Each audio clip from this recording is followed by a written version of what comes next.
fucking unplanned, like literally no script. Put them in order, and I'm just gonna go for it. Right.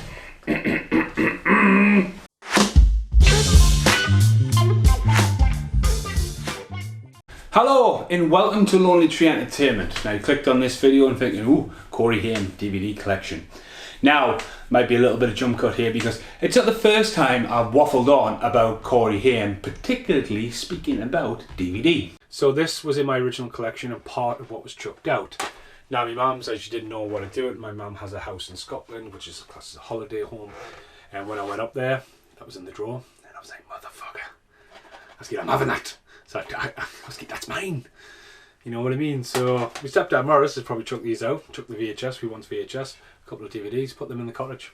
Without Malice was there, and that is rare as fuck. It's actually going on eBay for £90. It's the first time I've seen it on eBay in 15 fucking years since this controversy started. Now, hello. So that was a couple of years ago. That was just before lockdown, or just going into lockdown. It was early weeks of lockdown, that one. So you can check that video out, I waffle on there, and I've got a few additions since then, so I want to try and not put my hands on this table. Now there's a couple of reasons why I'm pushing to do this video. One, there was something filmed weeks, I would say months ago, it was filmed.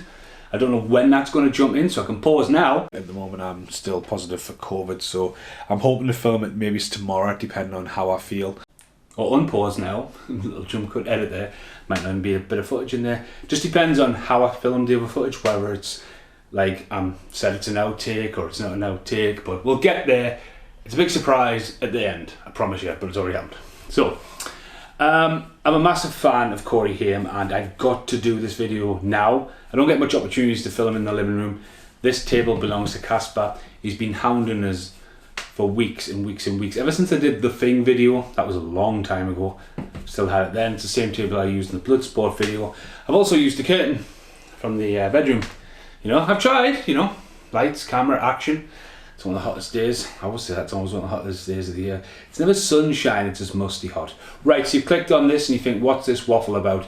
I'm going to unleash an avalanche of Corey Haim films. And I'm only particularly talking about, again, DVDs. I'm not going to be talking about the VHSs. I'm not going to be talking about Blu-rays or Laserdisc or UMDs or what's online available. I will waffle all the way through this. So if you're a fan of Corey Haim, sit back, relax, chill out, and I'll tell you where I got them from and how I got them. There's a couple of VHSs there on the side. So I need to work out. I was going there, I'm getting there, I'm going good. So yeah, big fan of Corey Haim, and a couple of months ago, wow, we should get a script and really write it down. Get a pen out your pocket and start writing notes, then come back. There you go. So, if you're wondering why there's a predator head there, by the way, it's to keep the curtain down, and that's also to keep the curtain down there because I'm going to be putting stuff here. There will be some overlays. So I've waffled too much about this, right, because I need to get this going because this is going to be pretty epic. I sat down about 6 months ago, give it 6 months ago, and I talked about all the VHSs I had at the time, and collecting them is mental, collecting them. Now the VHSs are one thing on an era where Corey Haim has been deemed king of VHS by someone on YouTube. Thanks for that comment, by the way, I forgot your name, sorry. He was the king of VHS, and like, you know what I mean, you would go to the shop and you would see that out in the UK. Now I am going to be talking mainly based in the UK here, but I am going to talk about on a worldwide basis the availability of Corey Haim. Corey Feldman will pop up as well. Not in this video. Corey Feldman pops up on Lonely Tree. If you check out the channel, there's loads of stuff there. Unfortunately, I'll never get to meet Corey Haim. The closest I've ever got to meeting Corey Haim is being in Burbank the time he died, which was just crazy. We got on a flight to New Zealand, and when I got to New Zealand, Casper messages and said, hey, Corey Haim's died. I was like, what? And he must have died like less than a mile away from us. I could have bumped into him that week I was in that walking around because I had loads of time to kill. Like, I just always look back and go, maybe I passed him on the street? I didn't know, because I've seen loads of like sit down interviews. It's someone I would love to like have signed in the collection, but it's never going to happen. So I'm paying tribute right now to him. Now his career is all over the place when you look at IMDb. Every time I look at IMDb, it seems to be completely different in some kind of order, especially in the order I remember getting them and them being listed. And you know, when you just get the massive books, you know, you go to the library before the internet, like, oh yeah, what was he in? Like, he's in a film called Watches. What the fuck's that? And I'm trying. I fucking have to swore all over the place, but availability of his VHSs were hard to come by, and then DVDs. So when DVD came along, we got the shell boxes, we got different variants, we got super bit DVDs, we got import DVDs. But it was good for trying to find these films because they would see a next batch. So like, instead of mass producing them on VHS, DVD was a cheaper alternative, and films, you know, a lot of films didn't survive. I particularly put a few VHSs there that have not seen the light of day on any physical format. But Fast Getaway once again. Since that, you know what I mean? Because maybe's First Independent or First View, if you look at that one, just disappeared in the obscurity of films like Shoot on the Side, just disappear into limbo. Universal Groove. Now, I was going to have a Dan Sloan's TV and Vampire Mike from New York in this. Unfortunately, I'm not, because I'm going to wing it. I wanted them to appear as availability, but it's been a busy couple of months. This has been in the pipeline for a while, hence why I'm really struggling to get to the first film to talk about. But massive shout out to them. I have appeared on Sloan's TV since then in the Celtic Pride review, and Vampire Mike appeared in my Double Switch video, which is one of my favourite fun videos I did for a while. So, literally, as I said, IMDb, you're always trying to find a Corey Haim film, or they're trying to release Roomies or the Instant Twins or some of the early stuff's just disappeared. In the UK right now, you can probably walk into a shop and get one Corey Haim film, and it's the obvious. It's The Lost Boys. Still available. If you tried, Watches, License to Drive, Silver Bullet. You're going to get technical, Batman and Robin, right? And that's it. It's fucking insane. So let's start off with the top one on the pile. It has never been opened since I bought it, so I'll probably need to get around to watching this one. It's Murphy's Romance. Corey Haim pops up in this very early on. He's around a dinner table, I think, from what I remember it. This is one like I've got on VHS, and it's one I've added to my collection. It's one I picked up very cheap in my collection as well, in pristine condition. This is imported from New Zealand and Australia. Now, if you don't know this, I'm talking about this as the first video you've seen about me. I was fortunate enough to grow up in England and in New Zealand, which is pretty mental. So it'll be fanfare for the two Coreys.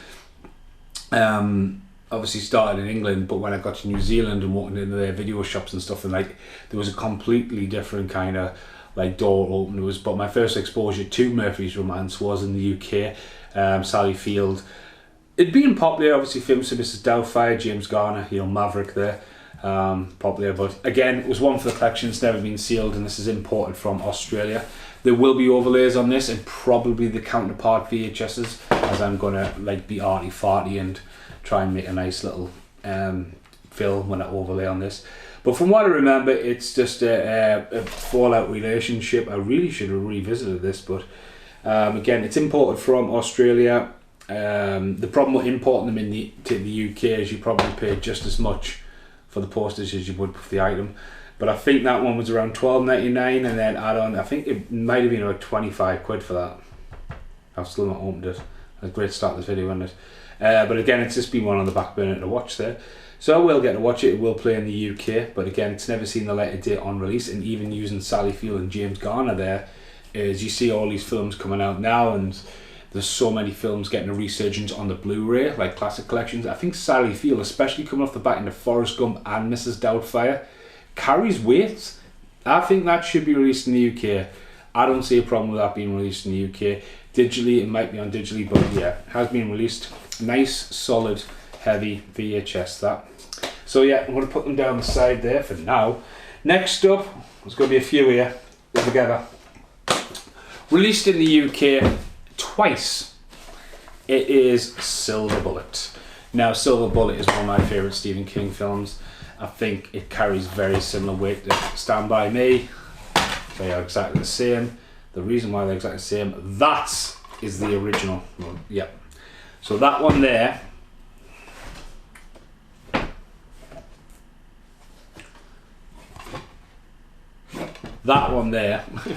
is the original of my collection. Now, I haven't talked about this yet, but when I moved out to my mum's house in the UK for a while, When I went back to pick a lot of my stuff up, I had left stuff safekeeping, was my Corey Haim, Corey Feldman collection on VHS, and at that time, not many DVDs at all. There wasn't that many available, and one survived, two survived, that being one of them. So, two of them got lost, two of them survived, we'll get there. But yeah, that's pretty much an old school collection, that one.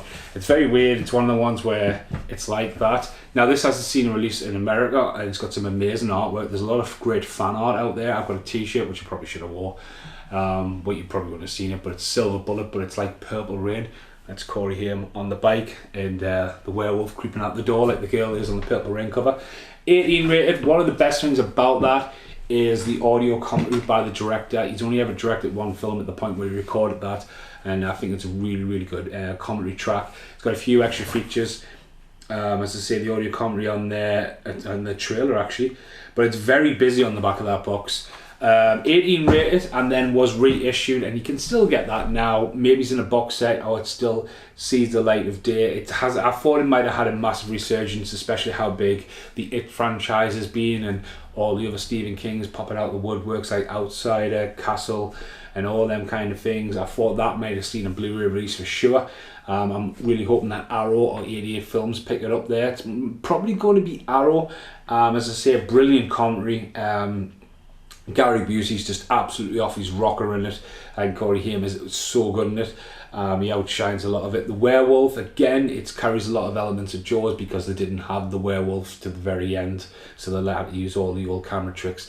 It feels to me that it could exactly happen in the same town as Groundhog Day. I don't know why, but I just feel that. But that is still available like that. I don't know why it's been reclassified. It is still under Studio Canal. That one's Memorial. I don't know why it's been... I don't know why it got reissued. It's a bitchin' artwork, like, I love the artwork on that, of all the hidden text. But that was really cool to get back in the day, coming in. That's a really heavy box, that one. It's like quite weighty. We're getting that bit there. Johnny Depp here. Johnny Depp was in Newcastle last night. That's the time I'm recording this. But look at that. I can just go away. But yeah, Silver Bullet, never seen it. It's really worth buying. It should have a UK release, so that has been released in the UK. And this pile might get metal. Next up, one of the films that crosses paths with Corey Haim and Corey Feldman, as they both auditioned for this, and it is Lucas.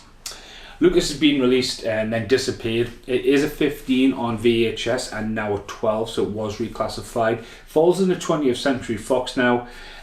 So that probably could end up on Disney Plus at some time. It's something to me personally. I think I talked about this when I appeared on the Celtic Pride review with Slaunch TV, that American football, it is popular over here in some degree. There's just no massive exposure.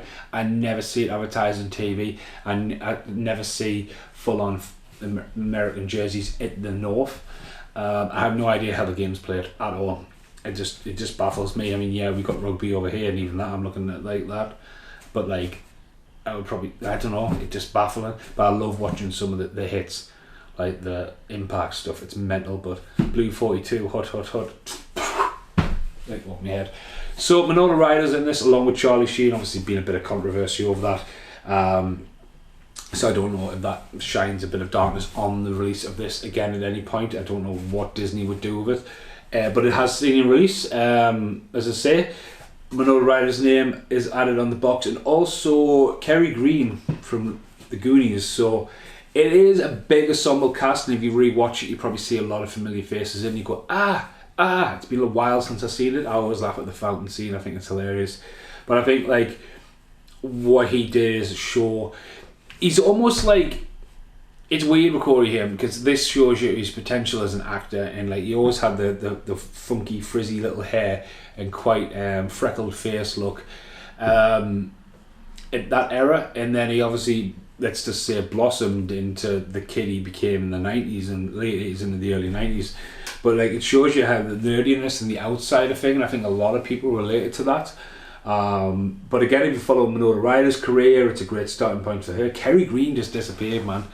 And yeah, it's, as I say, it is available. I have went out full out inside, given an inlay. As I say, it has been reclassified as a 12. I think the VHS has got alternative flip cover, which is really cool because it's quite an old VHS. Quite hard to get a hold of the VHS. The Silver Bullet, to quickly go back to Silver Bullet, you've probably seen the overlay. The front cover of that's mental. Like, absolutely mental. And the Laserdisc is even mental. It's like a wolf in the tree or something like that. So, after Lucas, I think Corey Feldman went off to do Goonies at this point. They both tried to audition, they met at that point. And then Joel Schumacher started putting together an ensemble cast of up-and-coming actors, and we got The Lost Boys.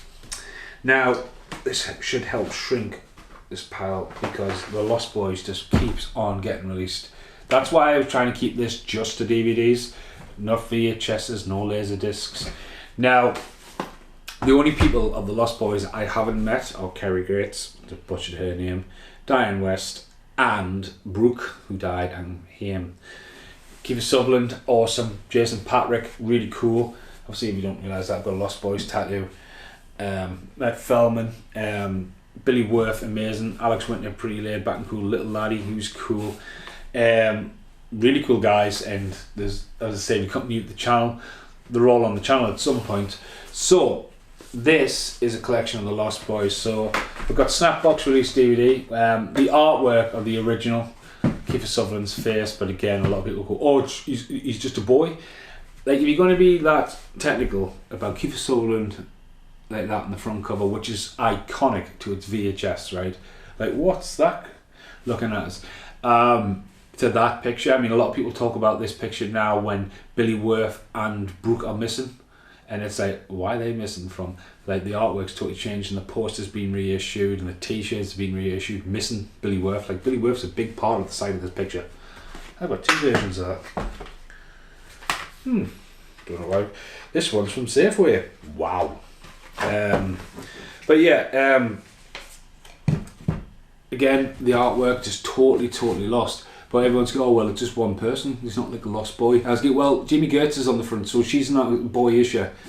You know, The Lost Girls is a great title for a series as well. But this is the ones where it comes with proof of purchase. God knows what that is. And then we've got all the different variations of the title. So a European release in these snap boxes. And then they brought out a 2-disc edition. Now, The Lost Boys is still available in the UK. 2-disc edition comes with a new documentary with Corey Haim on, which you get on the Blu-ray now as standard. But yeah, it's a double disc version. Came under the sun. Then we've got the Maggots Michael and the slip boxes they released. There's a new one with Billy Worth crying, but it's only on Blu-ray at the moment. And then we've got one signed by Laddie and one signed by Feldman there. And that one's pretty cool because my dad bought us that for my birthday, and that's imported from New Zealand. So, and that is the American version. A little trapdoor. So yeah, available, always going to be, and obviously a lot of people go, I didn't realise there was a trilogy, and you know, you can put the trilogy up for like $6.99 on DVD, and a bad box set. So early days, talking about The Lost Boys, the music's mint. It was mental 2-3 days ago. Tom G Mac, or G Tom Mac, I always get his name wrong. Gerald McMahon. Sorry, Mac. It's G Tom Mac. I don't know why I always get it wrong. He posted about the 35-year anniversary of The Lost Boys and doing Single for Cry Little Sister, and I looked at it and I was like, eh. And I went down because he posted a vinyl of it, and I came downstairs and I'm like, that's my picture. And it was really cool for them to actually use. It's obviously off the wall there, the picture of my record collection, which is obviously signed by him, which is really cool. But the music's mint. I think, like, if I'm too drunk, I have certain films that I can fall asleep to, and Lost Boys is one of them. I think the drifting of the water, the coolness, the cry little sister, and then boom. And I just think Haim is absolutely glowing in the movie. He's got that outlandish. I think the film is perfectly cast. And I think the chemistry. I do think as well, like, Jameson Newlander does get lost in the shuffle. I think he should have been in more of their productions later on. but what chemistry you could see, and you know, it just opened the door. But this was like the big boom. It was just like the 80s, everything was cool, MTV was huge, music was changing massively, and the Lost Boys just came along, went boom. And obviously VHS, home video, Discovery, I mean, Kiefer Sutherland, it had like, I think it had different generations as well. You had people who would love like the older boys, and then people who were like the younger crowd. I mean, it was just kind of like, it just hit massively. And I think when you look back at it, it's aged really well as well. Sorry, I just had my hands up my first there. It just aged really well. And obviously due now for a remake, which you're like, ugh. But everything's going to get remade. I heard that Arachnophobia was getting remade today. I was like, it doesn't need remade. Like, Arachnophobia is more terrifying because they're real spiders. Except for the one, you know, like creeping in the basement. But yeah, anyway. So since the success of The Lost Boys, the chemistry was there. Now I'm not going to waffle on because License to Drive has appeared on my channel loads. More recently with Daddy's Cadillac, the special new German version that's out in Germany. We've got the American part, we've got Daddy's Cadillac, we've got LD Garando. Now, if you check out the channel, I dropped my spoon and my soup in New Zealand when I was back in 2020. License to Drive VHS is stuck to the wall in this restaurant after I walked to the centre of New Zealand, and it was so hot, and there's just these VHSs and we like random place to eat food, and they actually like sold us the box. Didn't have the VHS, but they sold us the box. That was awesome because back in the day in New Zealand, when I was going around all these shops trying to find that, License to Drive was one I just never seen. The only way I ever seen License to Drive was to actually order a small box VHS in Blockbusters. Never seen it in big box. And like, I'd always remember seeing it before I was a fan of the two Coreys. But I think License to Drive, the music's amazing, it's so funny. I just wish Jameson Newlander was the third friend. Do you know what I mean? But iconic artwork, but when it got released in the UK, Heather Graham's name is stuck in the middle. Even though she's always been on the front cover, it's a two Coreys movie. I mean, Heather Graham would become more famous in her own right than them. You know what I mean? She's had a very, very successful career. But License to Drive, as I say, it's been on the channel loads. And more recently, that hasn't been released yet, found it in Barcelona. Just randomly on the shelf, which is somewhere upstairs. But yeah, License to Drive cemented them as like comedy cool, and at that point they were at the peak, the very peak. And with the peak came a bit of controversy because here comes the drugs and here comes the fame. Like mob scene. I mean, you know, just talking about Johnny Depp was in Newcastle yesterday. Within like, because of the modern media now with phones, within like Sam Fender just at the pub as well, it was just a mob scene, and I was just like, Christ. But like, again, back then, you know, it was, I would say, just when you look at like not knowing, I think the phone, I mean, phones is one thing.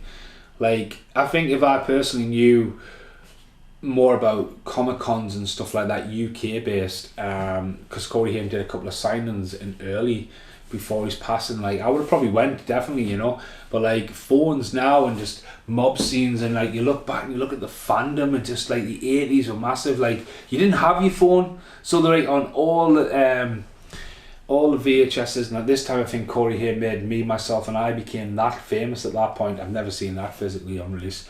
Although I'm waffling there about the whole like fame and all that, these were like at the peak. So the next one after they got the peak, I think there was a bit of a relapse. Now, Haim went back to Canada at this point after this and just went. Now, I don't know which way these are around because IMDb says not. So let's just say Haim's went off to Canada and he's made a film called Watches. Dun dun dun! Now, one of my favourite films of his, personal journey of it as well, because when I really was a big fan of the two Coreys and discovering their films on VHS, we're talking like 93, 94, and I just couldn't find Watches anywhere. And once again, going back to New Zealand, Video Village in Nelson, it's where I found it and it's where I bought it. And I've recently like done a lot of stuff of Watches on this channel. It's based on a book. The book is miles better than the film. This has had 4 sequels. 4 sequels. And like the book's completely different. There's a lot going on. Travis is a lot older in the book. His mum in it, in the book, is his girlfriend. Strangely enough, the person who plays his mum in this just happens to go on to be his girlfriend in Oh What a Night. A couple of years later. It's a bit weird. I always love this though. Look at the red box. It's just absolutely glowing. Love the front cover. Got the poster upstairs of it. It's got some really funky VHS covers. The UK VHS is just absolutely butt ugly. It's as ugly as the printer. Like, it's like, Howie man, does that really need to be on the front? Just like, you know what I mean? There you go, just there. But the film itself, you've never seen it. I think it needs a Blu-ray release. It has been released in its on DVD in the UK, and you probably could still get it. It still shows active, although you just never walk in and see it. As I say, a bog standard movie. Michael Ironside's in it, so if I ever met Michael Ironside, that's what I would get signed. I always just think the artwork's mint. But yeah, 4 sequels, they get weirder and weirder, but you never get to read the book by Dean Arcuntes at the time. It's mint. As I say, Watchers have been heavily waffled on about the channel. It's even had a fast forward review. I want to check that series out. We filmed in the last lockdown. So at this point, Haim's in Canada for this. It's a very isolated movie, and then he came back down, and at this point Feldman's trying to go serious, if you can say that. He was trying to go serious, and then Haim sort of gets latched on to Dream. I like the Dream. Now this is another film I'd never seen anywhere in the UK until New Zealand, in Macho Waker when I got it on there. This is the American import. It's never seen the light of day. It's been on VHS in England, right? But it's never been on DVD or Blu-ray, but it looks like it is coming out on Blu-ray within the UK, because the Blu-ray has come out in America. I recently got it. Doesn't work over here. I got 13 Fanboy, Feldman's new film, that works. So it's just like, come on, you know what I mean? So it says region 1, but like, it works. Does it work? It's just like, will it work? Will it not work? So you risk it for a biscuit. This works in the UK if you can get a hold of it. I recently, like, I've waffled on about this film for years, and like, I just didn't get it. I just didn't get it until about a year ago, I would personally say. It's just mental if you haven't seen it. They're doing yoga in the fucking garden 1 minute. It jumps between school, and it jumps between Harry Dean Stanton and Jason Robards and Piper Laurie. They're talking about relationships and stuff. Meanwhile, Meredith and the 2 Coreys are going to school. At this point, Haim's broke his leg, so he's dancing around with 1 leg, and they run into each other in the middle of the night while they're doing yoga, and Feldman's character disappears into limbo, and the 2 girls, the 2 teenagers going to the old people, and the old people going to the teenagers.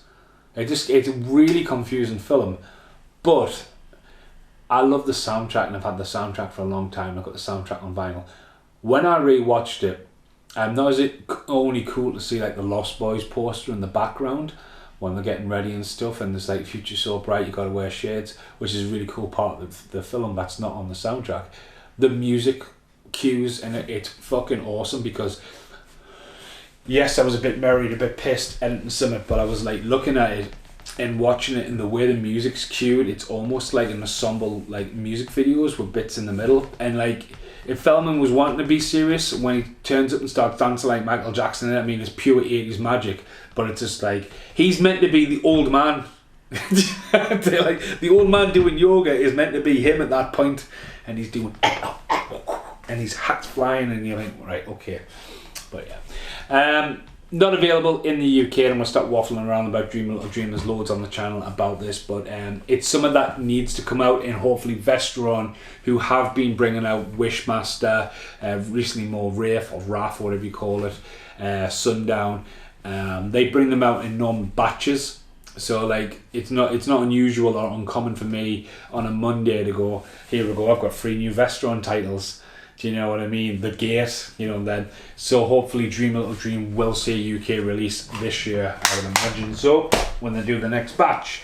So after Dream a Little Dream, we get stuff like Fast Getaway and Dream Machine. They have never seen the light of day on DVD. Casper, who borrowed the table, has a copy of Dream Machine, and I've borrowed it off him before, and there's something very, very unsettling watching a VHS rip on a DVD. It just feels like the whole thing's moving while everything's still.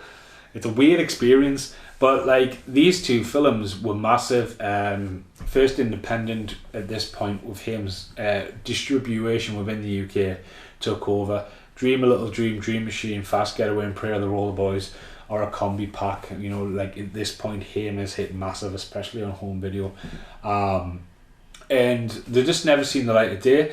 I know Casper has a variant of that, and Fast Getaway, I've never seen it. I've seen it like the one where like a bootleg version of artwork, but I've never seen it to buy or all about it. And it's like a red cover, and it's Haim when he's got the bomb around him near the end of the movie, and Cynthia Rothrock behind him, and like a red cover. But yeah, they're two just completely missing. You can't even see Dream Machine anywhere on like Amazon or anything like that. You know, they're just gone. And Dream Machine, I mean, I've waffled on about Dream Machine plenty of times. It's advertised as a comedy, and there's something very dark and disturbing about the movie. It should be released. It's not one of his better films, you know, but the concept of like, oh, he's a Porsche. The old woman's pissed at her husband for cheating on her. He doesn't realise that in the boot, the Porsche of the body, the boot's at the front, there's a dead body in the front of the car. And the guy who killed the guy in the front of the car's going around, and it was marketed as Corey Haim is back behind the wheel, going on the pun of license to drive, and I think the joke was at the time Corey Haim didn't have a license. But hey, again, he was knocking them out of the park. At this point, he's peaked. But at this point, I think this is where he's peaked on big box VHS and VHS rental. I think this is where Haim didn't, you know, he didn't go to the. I don't think any of these films seen the cinema since like that, which I think it's a slow downfall, which is a shame. Because later on in his career, we'll get there eventually if the fucking camera doesn't run out. He was a fucking good actor, but at this point, look at there. There's some money. We're gonna do this next home video. Boom, like contracts, deals. Boom. Right. So next up, probably one of my favorite ones he's ever did in a film I've been fucking demanding comes out on DVD for a very, very long time, or just be available in the UK. It's Prayer of the Roller Boys. Dun dun dun. This film is amazing. Product of the 90s, pure total change. Patricia Arquette's in it. Her name gets above Corey Haim, and obviously the writers are Point Break. The soundtrack is amazing. Dan and Vampire Mike both appeared on my Weird, Wacky But Wonderful for Prayer of the Roller Boys 1 and 2, because I keep on waffling, trying to collect the films, big box VHSs. Very popular in Germany, it's just called Roller Boys. I've got a cinema poster of it. So it came out the pictures, right? Had a big box VHS release and a small box sell through, and then poof, it's never seen the light of day. Very, very expensive then. So the only way you're going to get that is America. It will work over here fine. The menu screen is very hard to look at. It's just some blurry blue thing. Again, watch the Weird, Wacky But Wonderful. I'll waffle on about that in there. But again, it's something I think once Dream a Little Dream comes out, I think this could follow. This is a great title for 88 films, but until they do that, but you can see this, but you're talking about £55. I think Vampire Mike actually has one in a hard box as well, but there's so many different variants of the artwork. The best artwork out there is, I think it's like the German one, with him at the side and stuff, like the big poster as well. But again, the Roller Boys, like fucking hell, man. They don't even wear cosmic orange suits. They wear white. So off that rant, but if you've never seen it, it's fucking awesome. Right, after that, this point, IMDb says the next film is All One Night. Now, All One Night also had a fast forward review, and it was quite a quirky one, that, because it was just a straight up old school one. So I've got this on big box VHS. It's Robbie Coltrane in this, who's obviously been here, and Genevieve Beaver, that's just completely butchered her name. Throwback 50s kind of film. Nice story, dark, Like seriously dark. Like you ever want to watch this and go, right, there's a scene where he's watching her in the lake. She's got her kids there, she's a lot older, she's got a husband, and he's obsessed with her. And there's a bit where it pans around, he's just got his head against, sitting in the long grass and just staring at her. And you think, who didn't cast him as more of a villain? Like proper, like let him loose with it. But again, it's kind of like going for the safe, you know, again, there is a lot of stories about him having problems at this point and maybe he's been hard to work with, but he kind of, like, everything you see seems to, like, especially with his art, he's kind of like trying to express himself. But this one kind of seems like he's took it, and I think maybe his directors took a risk, and they've aimed pretty high, but it just didn't do it. I mean, oh, what a night. Great title for a movie as well. This is very sought after. It's from Australia. I paid $12.99 for this a long time ago. If you watch the review, I did. I opened it prior to it, and I've seen it for like £75, like still sealed, but for it not to be available in the UK, especially because Robbie Coltrane's in there, that's mental. That is like mental. Why it's not available, especially now like Hagrid. I mean, he's been in lots. Cracker, do you know what I mean? But that, to me, should be available in the UK. It was available on VHS, just never seen the light of day. Right, we're getting there. Next up, welcome to fucking Crazy Town. It's Double OK. I missed out on the Blu-ray of this. I've got it just for the collection. It is a fucking weird ass fucking movie, mind.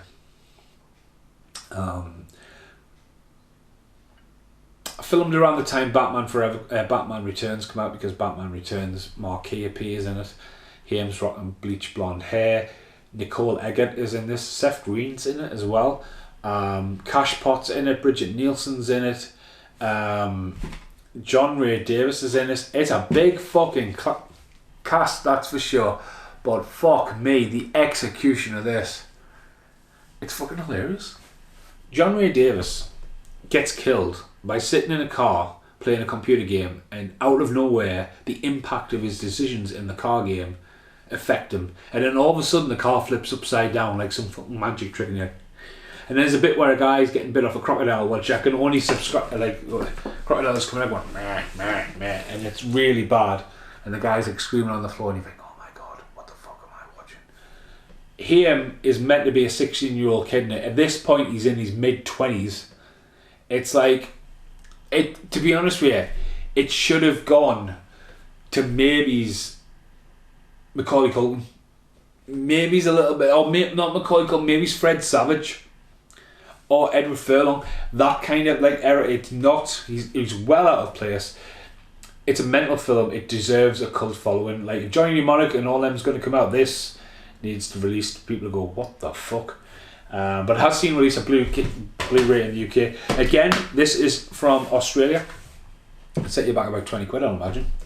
One of the main reasons I wanted to waffle on like this as well, I'm gonna have to stop saying waffle, is the VHS collection to me takes like, you know, like there's not much space around, but like the DVDs just seem to be shoved away. The VHS collections, that's like collecting them maybe is harder, but the DVDs are just as hard. Again, it's just mental. Now with his bleach blonde hair, dun dun dun, we just need to give a quick mention to, it's the only game, Double Switch. Because I never thought I would get Double Switch. Double Switch is a PC game. And if you watch the Double Switch video I did with Vampire Mike, it gets over the top mental. And it starts off with actually getting an original copy of it and trying to play it on the old school way you would play games. And then to get a signed copy of this and trying to play it, I mean, it's hard as fuck. But Haim's quite villainous in it as well. It's ahead of its time, the video game. It's a limited run. I think that was about £45, and it's signed by the creator as well. I need to get back and try it. Like, it's just crazy hard. But like again, he was into his computer games, and I think that was an adventurous thing to do. I mean, there's a lot of famous people, and Chico was in it. Milo from Last Boy Scouts in it. There's a band playing in it. If you watch that, you might see Matty Connor's amazing cameo on it. Right, okay, so after that, another film that was on VHS, and a massive shout out to Mr. Smith, because he gave us the VHS after I lost it. And that is a new addition to my collection, because I never had that on DVD. Casper's always had it and knocked us about it. Someone was selling this for like a couple of dollars in the Australian like job lot. And it was one of the ones where you scroll down, you pick films. And there it was, $5, and I think the postage was like £14 in the UK from Australia. So it was a score. It was an absolute score. Rewatched it, and my God, I mean, I love the music in it, but something really weird happens at the end. You know, him is just dancing on the stage, and I'm gonna say this out loud. He looks off his fucking tits, and it just fades to black, and there's no like conclusion of what happens. But it's basically the movie where Haim plays a girl, not hence, but he pops up as a girl in Fast Getaway, but he's portraying to be a girl in school, and the girl he fancies, he's trying to get close to her, but then her brother, who's bullying him, starts to fancy him as a girl, and it's just like... But there's a really... as an actor in a really small role, he went on to be quite famous as well. He's in like Scary Movie, and I think he's in Freddy vs. Jason as the older copper. But again, Nicole Eggert from Double O Kids, she's just absolutely an amazing looking woman, isn't she? She's just disappeared as well, but Baywatch star as well. But again, I don't think they would ever see the light of day over here on release. It just depends if Haim has another spark and a pattern. But again, a lot of these films, even in a box set, it just seems to be like the rights all over the place. But yeah, this is an Australian import. It's called Anything for Love as well in New Zealand and in America, but just one of the girls. Has great artwork, but these films, it didn't look good on DVD. I've been meaning to do a podcast for that. I was meant to do a podcast just after I watched it, but I think I got distracted by something else. So at this point, he's hanging around with his girlfriend a bit, and the job up until this point, and this seems to be the last film together. So again, check out my blown away video. It's on my hidden treasures video, because I had so much fun with that video. So when Blown Away got released, it was one of the first ones I ever bought, and this is the other one I was saying, it's from the original collection. That's it there. First up, if you look at that, the VHS has alternative artwork, but Corey Haim, Nicole Eggert, Corey Feldman. Corey Haim is not on the front cover at all, and if you look there, it's got 2 18s at the bottom, so it's a misprint. So I didn't expect that to even get a second print, but it actually did. So that is the reissued with the just one. So that is, and then I've got this weird Japanese variant where you can clearly see where Haim's meant to be. So it almost looks like they just missed Haim off, because this one says trusting someone can be bedly. Completely spelt wrong, but yeah, was available in the UK, and you can normally pick this up quite cheap. It's a hidden gem. Basically, Haim, his girlfriend, and Feldman go up to an out of season ski resort. It's pretty much what they do, and they film a story about being out of season ski workers patrolling the mountains and all that, and his horse. And it just so happens that the rich girl, like no one's ever seen before, who has the biggest party, just appears, and they say, "Ooh!" And she looks amazing in this, and the music's in it, gets stuck in your head. It's been stuck in my head for fucking nearly 30 years. Oh no, it's stuck there again. When Feldman starts busting moves and all that, and it's hooked on you. That's another one the fucking song say. But again, it's notoriously known for all the sex scenes in it. Here comes Hera, the dog. You can hear her. She's gonna walk right under the camera. Hooked on you. You've missed Watchers, right? Watchers is a good film with a dog. I'm watching that tail. But yeah, it's basically them two. I mean, this is one of the last times they would work together, I think. Are you seriously trying to come up one here? Again, known for all the sexiness in it, and they're meant to be brothers, but they're not brothers, and it works. Is like the filmmaker, you go, right, 2 Coreys, you've got the hotel for all the crew, you get there, It's going to be a bit wild, but there's certain scenes to do. And I think that, you know, it's 90s cheese. It's got a nice 90s cheese soundtrack, and it has been available, so you can get that one if you want, and then get the music stuck in your fucking head. So that's the first of the first pile. So we're midway, and again, going back to my VHS collection, this is like when you would walk in and you would see all these films.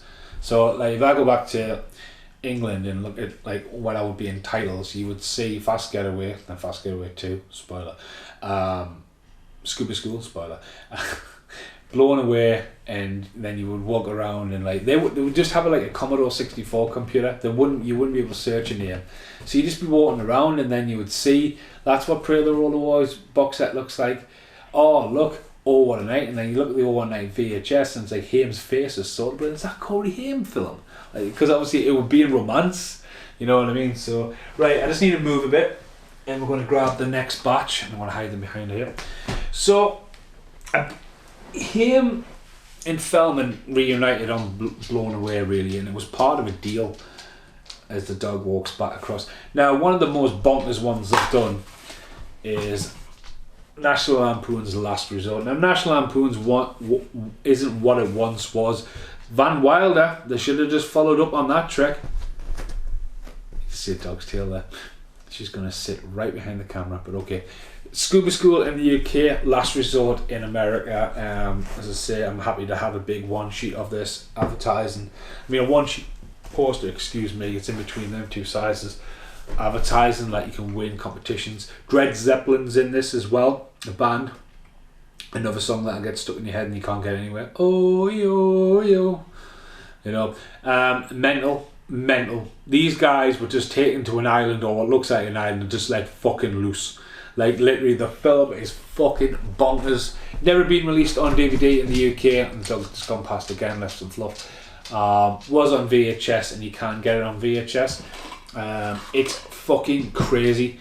They're friends, they live in an apartment that's one colour, different colour, and they get there and the island's mental, and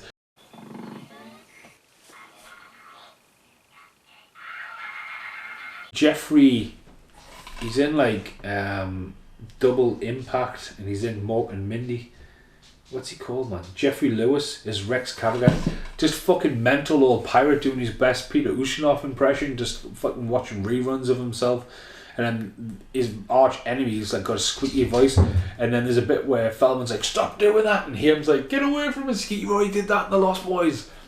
It's fucking mental. So if you're a Haim fan, watch it, because it just went around and just fucking went bonkers. But you've got to see at this point, yeah, it's starting to go down. But when you read stuff like Feldman's biography, you're saying they were hoping that would be the one, because it was National Lampoons. But the 90s National Lampoons did stuff like Men in White, and they were just literally straight out spoofs. Nowhere near what Loaded Weapon or Animal House was, or what they tried to get back with Van Wilder. There was just this bit in the middle where they were like, it was like a fucking cleavage, you know what I mean? So again, never been released. And now, I mean, it's weird as well, because like Blu-ray, and we've got 4K. I don't think you can get one Corey Haim film on 4K. Lost Boys is coming out, but after technically Batman and Robin. But yeah, like DVDs are coming out, but they're not coming out as much as, like, you know, Network brings some really old classic films out, but some of these are going to get lost to the times. Right, next up, he returned. Fast Getaway. Again, itch my nose. Now, one of these is quite funny, because one of them is called The Getaway Corpse, which I believe is this one. Yep, so this one's called The Getaway Corpse. It's got a double flip cover. It's pretty cool, that one. And then I got this one, which was all in German, which again, just watch the Fast Getaway 2 video, because yeah, this is the DVD. I mean, is that really a DVD? I'm never going to watch it, but like literally, I mean, it literally plays.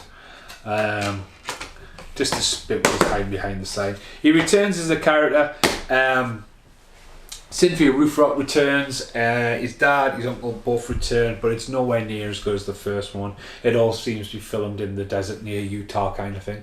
all isolated, little low budget, doesn't seem to really warrant it. But there's a bit where he's running away. I mean, I've done the podcast for this. There's a bit where he's running away from the FBI's agent, and it's just like a scene from the Terminator, and it's like dun dun dun dun dun dun dun dun. And it cuts to him running across the desert. Cuts back to the guy. Dun dun dun dun dun dun dun dun dun. And then he's like, where is he? Where is he? And Haim's holding this massive triangle fucking sign behind a cactus or a tree, and he just smashes him in the face, and you think, my fucking god, what the fuck, man. But again, big box VHS, happy to own a sample of it, but it's weird that you can't get Fast Getaway 2. But again, package them up from the DVDs and VHS, just package them up. So hopefully stuff like the Fast Getaways could see a release, because the first one's really good. It's a nice little hidden 90s movies, not too over the top. I'm just trying to talk really quick because the dog going in the background drinking some water. Right, okay, so according to IMDb, have I turned them the wrong way around? Shut up, dog! Woof. Right, according to IMDb, it's meant to be Fever Lake, but I'm going to say Dream a Little Dream 2 because of Haim and Feldman, the contract thing. It's crazy. It's fucking crazy. Now, the two actors from Fast Getaway appear in it. So the guy who plays his dad appears as a street preacher. Feldman made a film called Redline with Michael Madsen at this time, and Feldman literally looks like he walks between sets between these films. So no idea. Like,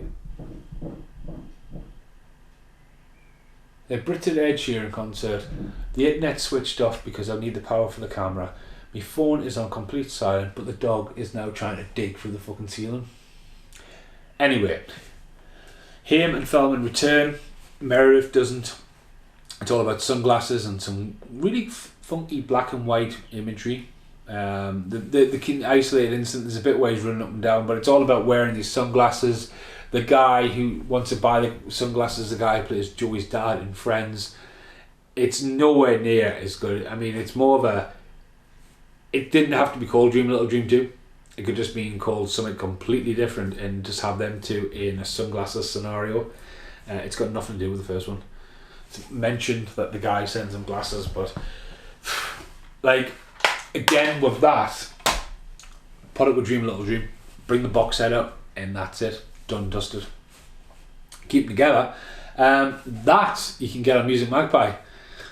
For some reason it pops up. So that was imported from America again. But again, they try to recreate the front cover. Not a patch on the first. Right, so we'll go with Fever Lake. So Fever Lake is one of the ones that disappeared, but returned to my collection. This is my mum's cottage and my stepdad Morris's cottage, and they've had it for 7 years, and I've never ever been up here until now. And I discovered a DVD I lost ages ago in the cabinet, and it was actually one of Corey Haim's films. See this? This is mine. Now, I keep hinting at this, we're going somewhere with this, and especially if you've watched the DVD, the VHS version of this rant months ago, you'll know where I'm going. So, Fever Lake, right, I've done the podcast for this. This rips off Friday the 13th, The Shining, you name it. It does not hold back. You've got the curse, boy. Green eyes. So, Mario Lopez from Saved by the Bells in this. Again, it looks like they've gone to a summer camp like Friday the 13th and just had fun. Right, so I again lost this. And these two copies. One, I inherited that from my grandma's brother Ken. That was one of his DVDs in his collection, randomly. Has been released in the UK. It's quite a low budget title, so it was around. That was one of my original collections I bought and made its way all the way up to my mum and stepdad's house in Scotland. So when I went visiting there, I was like, that's mine? Where's the rest of them? What rest of them? Again, she chucked out my whole collection. But that motherfucker. Done a podcast for this. Haim is cast as an outcast, someone who's not really, he's kind of antisocial, but he's borderline fucking mental.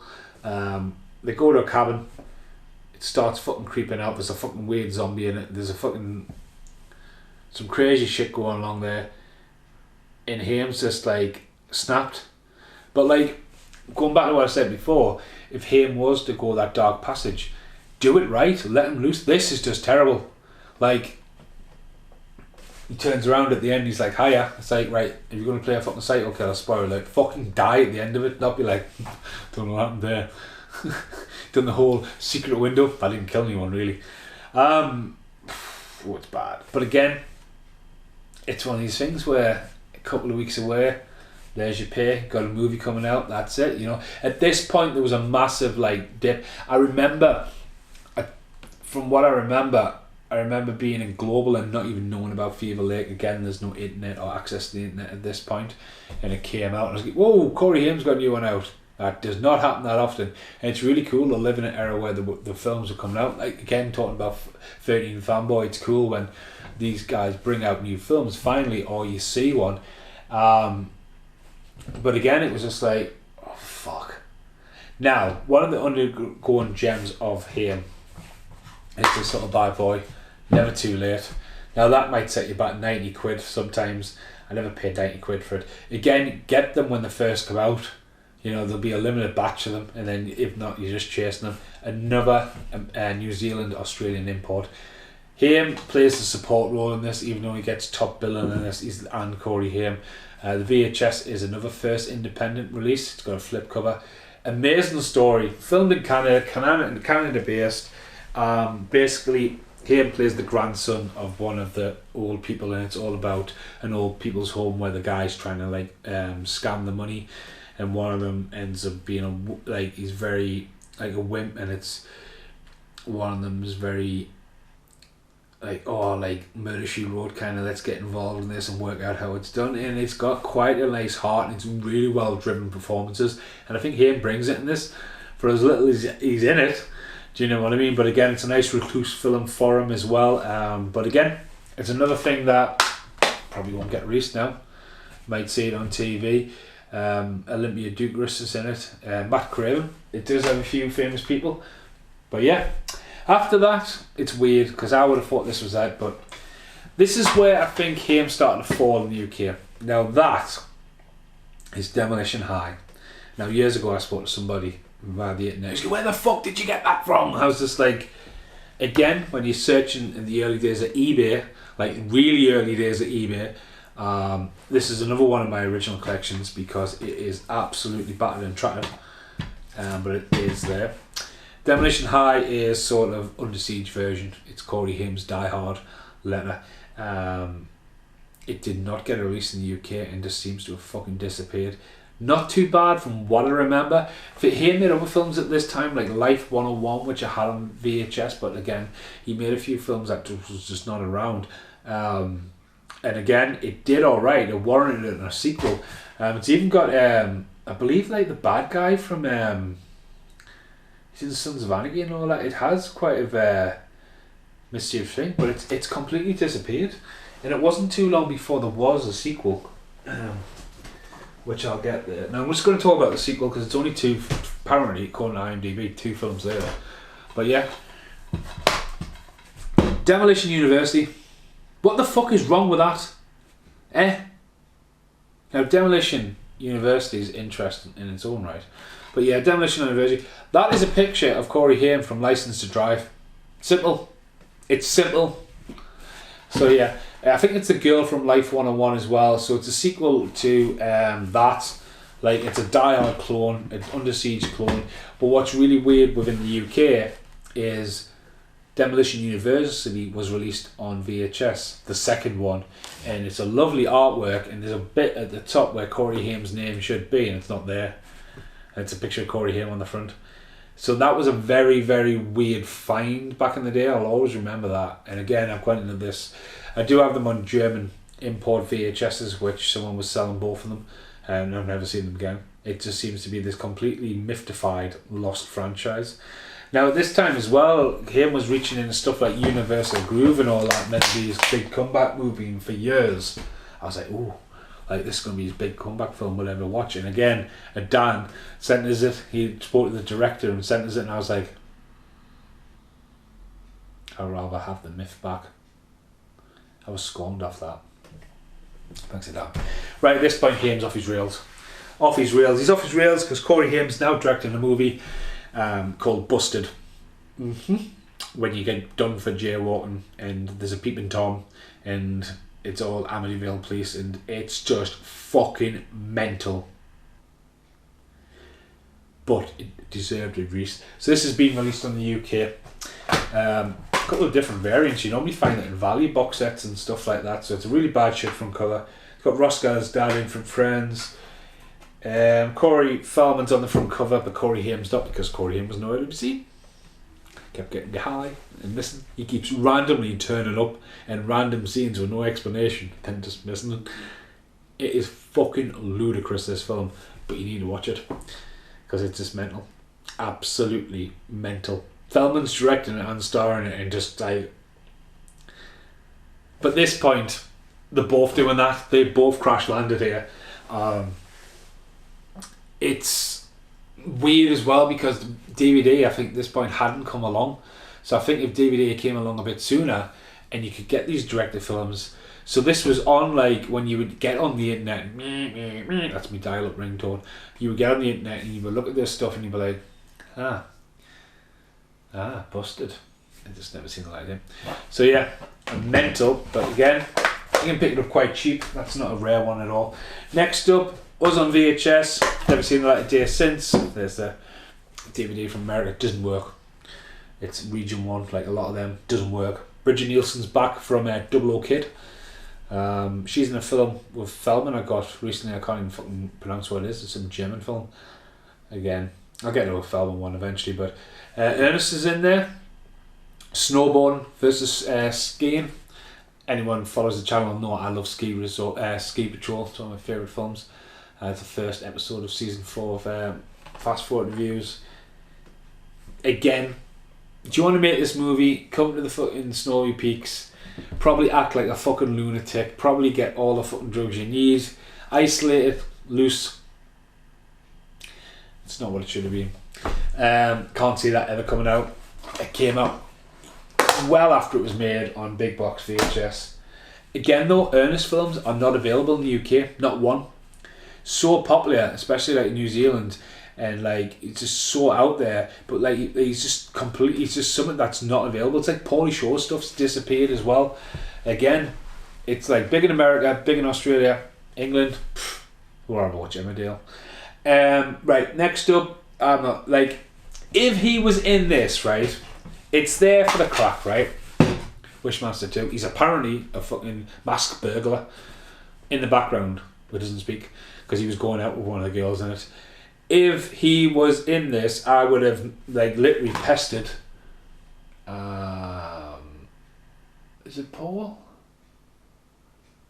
Andrew Diffnoff, I want to say Diffnoff. He's on Slimehouse TV's channel at the minute as an interview. I would have got to sign that, but I didn't have a chance with the HorrorCon. I was like, should I get it signed? No, it's signed. I hummed and hard. It's there for the crack. Wishmaster again. The Wishmaster collection is on Vistron, so there we go. Right after that, I'm going to just throw this out here, is Backlot Murders. Now Haim just seems to disappear after this, I think. Obscurity. Backlot Murders is a fucking genius idea. It has been released on Collector's Edition Blu-ray. I got it from the creators of it. So you see that quite often. It's got a completely different front cover. It's like a guy with a mask and a knife. It's perfect because it's all filmed on the Backlot Studios of Universal Studios, and they're just running around. It's a slasher flick. Craig Fletcher, hey Craig, you're right. Charles Fletcher, voice of Roger Rabbit. He's playing like the director, and Corey Haim plays like the guitarist in the band. So he's not the main star. He's just and Corey Haim kind of bit. And they're all just hanging around Universal, and like one by one there was none, and it's proper cheesy. But what's mint about it, Psycho House, Jaws, Lost World, you name it, they film on all them sets. Either Universal knew about it or they didn't. Yeah, there's like a murder scene happening and Jaws is just hanging in the background, or they're having a scene and discussion on the actual Psycho House, or the music video they're trying to shoot on the Lost World. It's just like, fucking hell, really? So yeah, again, if you want it, it does work. The collector's edition is on there as well. So, and then I've just chucked that there because there's a film that happened at this point, but we'll get there. Bloodsucking Cinema. He pops up in here in an interview along with John Carpenter, Stuart Townsend, just talking about vampires. Again, early days of searching on the internet. Again, that would have been a limited print, limited run. Again, if you're looking for that, I wouldn't search for Corey Haim, I would search for its title. But I think this is the one. I don't know if it was this one or Slice and Dice, the one with Feldman's in, where there were interviews, but there were all like weird overlays on top of them. Like, so there'll be an interview, like just me, but then there'll be like a house window, and they'll be like on top, and I'm like, the fuck you doing? I don't know which one that one was, but it's another one about vampires. Right, we're nearly done. Next grab. So at this point, Haim's disappeared. Last seen apparently in Wishmaster 2. Haim's weight, I struggle with weight up and down. You just can't control it. You get on top of it, then it just happens. Haim was meant to turn up and Pauly Shore is dead. Feldman turned up and then Haim didn't. And then Feldman felt awkward because the joke in it is Pauly Shore is buying drugs to overdose, and Feldman's always trying to mean shaking the fact that he's no longer on drugs, and then they couldn't find him. So Dickie Roberts is filmed, and Dickie Roberts is an absolute gem of a movie. Oh, there's some the papers. Yeah, it's well, not that smoke anymore, but wow, they are old. Yeah, so some roach papers in there. Anyway, off that rant. Dickie Roberts, David Spade. Obviously, Happy Madison would have been behind this. Yep, Happy Madison production. Screech, who's unfortunately passed away last year. Corey Feldman plays one of Dickie Roberts' former child star friends. It is so funny. It's a 15. You know what I mean. This is knocking fucks. It's so well made movie. Feldman pops up all the way through it. Pauly Shore should have been in it, I think, as well. But at the end, there's this mint. You need to YouTube it. Child Stars song. We love being child stars, and they're all singing along. And there's this big bench of all these actors, like from the Brainy Bunch cast to people you've totally forgot about, and Feldman's there. And then you're watching it, and then you think, what the fuck? Suddenly Haim's there, like literally at least a minute into the song, yeah. And he's got his hat on, bless him, and he's trying to read the script. And then he gets a line with Feldman and cuts to them, and it's just such a brief cameo, but like you're like, whoa. Like totally, like, but what a film. But again, still available. Highly recommend it. But it was in a way quite sad to see that. So at this point, he just disappears. At that point, he's gone. Now, I have missed a film out, but we'll get back to that in a bit. So at this point, the Two Coreys happens, and the Two Coreys never seen the release on DVD in the UK. It's not even anywhere to watch. I think you watch it on Amazon, £1.90 an episode. And the first season's extremely funny. It's well produced. It's well hinted. They are playing off a lot of it. There is a lot of like, whoa, what the fuck? And then the second season starts to get dark, and you think one season was probably enough, really. They weren't it. But it should get released.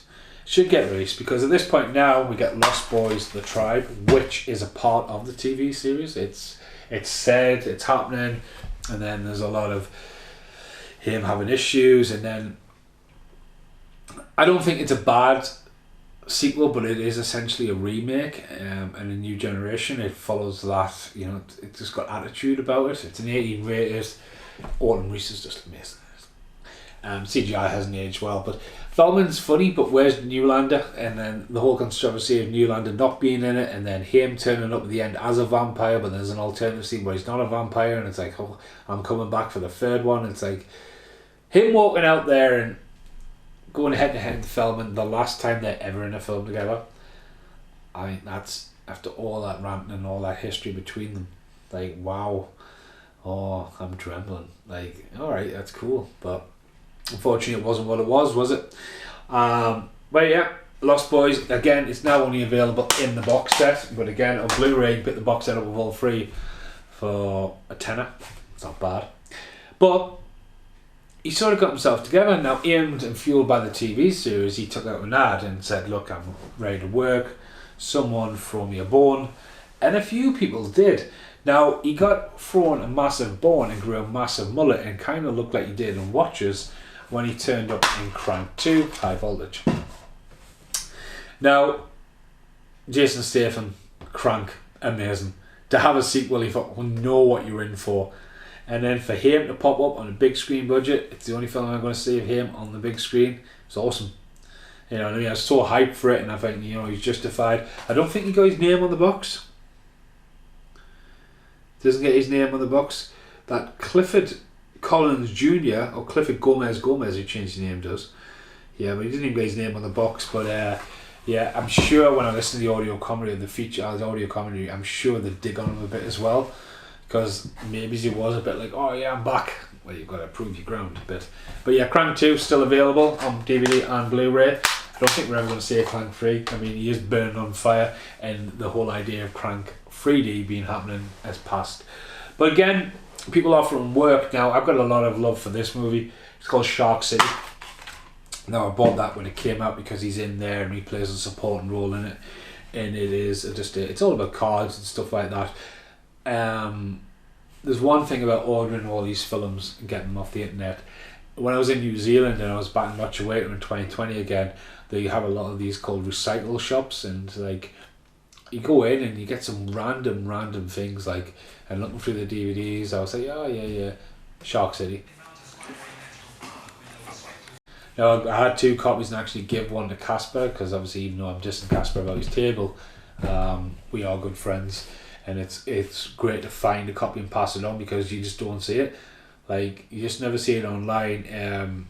It did really well, and like he sits in, you know what I mean? It's one of those films where his name's on the box but doesn't even get his picture on the box, and you get all these people who have never seen anything, and there he is. So, saying that, and Vanessa A. Fox, but yeah, if you've never seen it, I think you can pick it up for about 20 quid. I'm surprised they're still standing. I want to hit tomorrow night when I gotta get in and I've got to do all these overlays. I don't even know what time it is. 9:20 We're getting there. Right, there's not that many left. Oh, so I got this randomly, right? It's a funny story about this. So there we go. I got this. This appeared, right, on eBay. And I snapped it up straight away. It came from Hong Kong. I thought, where the fuck's it gonna come? It took weeks to come, right? So anyway, I got it. Corey Haim on the box, trade-in. It's been on his IMDb for a while, so I knew it existed, right? No picture on the back of the box. I watched it one night. It's about trying to sell cars and all that. And I tell you what, one of the main reasons I don't understand what the hell's going on is I watched the entire thing in, what native language is it? Thai. I didn't realise until after, I mean I was pretty drunk, that it actually had an English caption, so I watched it again in English, and Corey Haim just turns up as Corey Haim. Hi, I'm Corey Haim. He sounds one of us and walks away. He's in it less than a minute, but again it's just like, right, it exists, it's real. I don't know how much I paid for it, but yeah, he is in it. Briefly, it's not like Wishmaster 2. Is he in it? Is he not? Is he? Hi, I'm Corey Haim. So he's trying to get himself back into gear. Right, so this is the last batch. I'm going to get the last group of films here. Come here.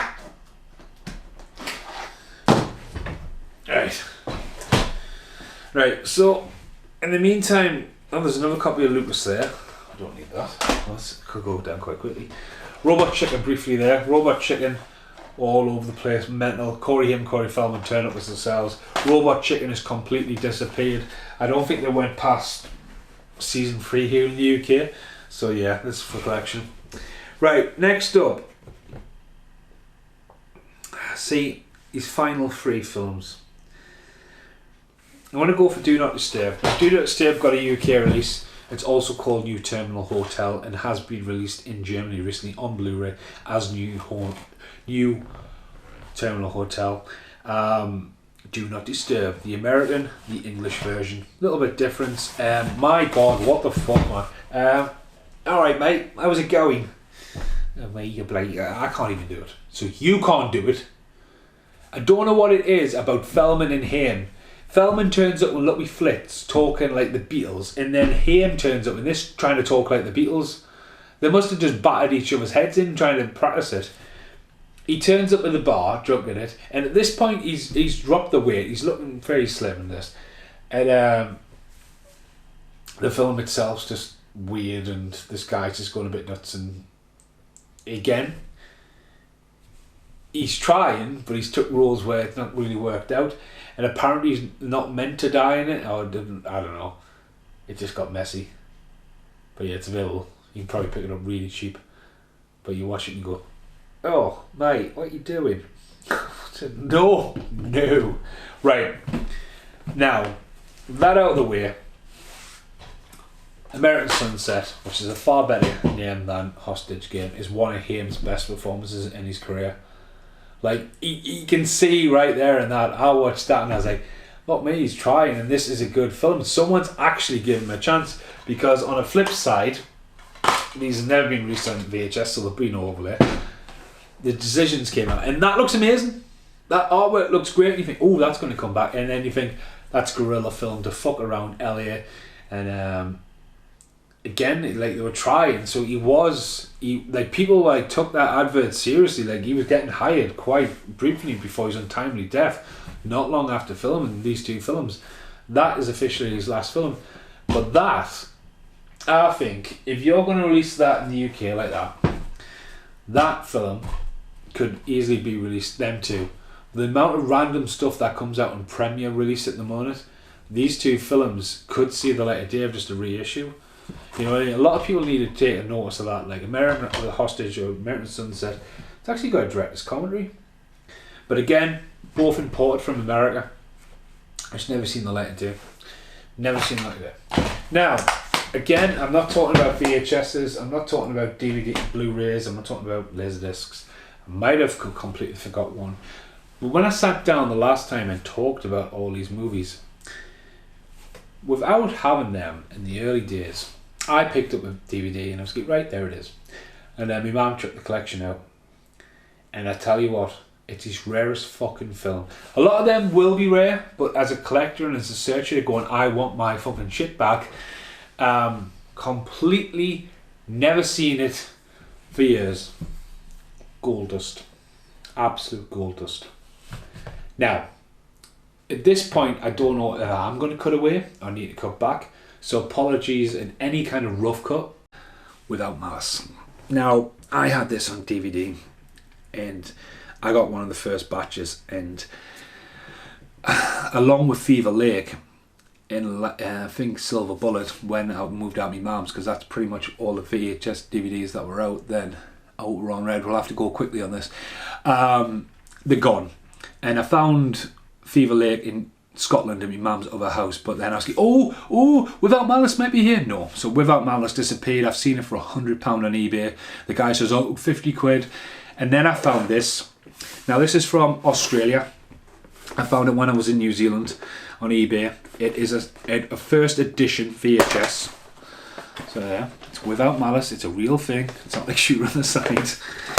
One of Haim's underrated performances. When they accidentally shoot a hunter, when they think they're going to shoot a bear or something like that, and it's all about mysterious and like don't say anything. I love that movie, and to find a big box VHS of it, icing on the cake. You know what I mean? Because like, I don't have the DVD. I will have it eventually. I will track it down again. I've just paused again because it's going to cut back. I don't know if you're going to see the unboxing or not, but I shot myself in the foot. Because when I did the VHS one and I waffled on about that, I thought, yeah, I'll get around to finally owning that. Since I said it, that became gold dust again. I was sitting right there where that camera is, watching that. Not long after I recorded that, going, I'll buy that, and that could be the big reveal. And this was like 6-7 months ago. I was doing this waffle. I said waffle again. Sitting on the counter. I watched that go for £85. My limit, my maximum limit was £50. It was on for £20, and it just went boom.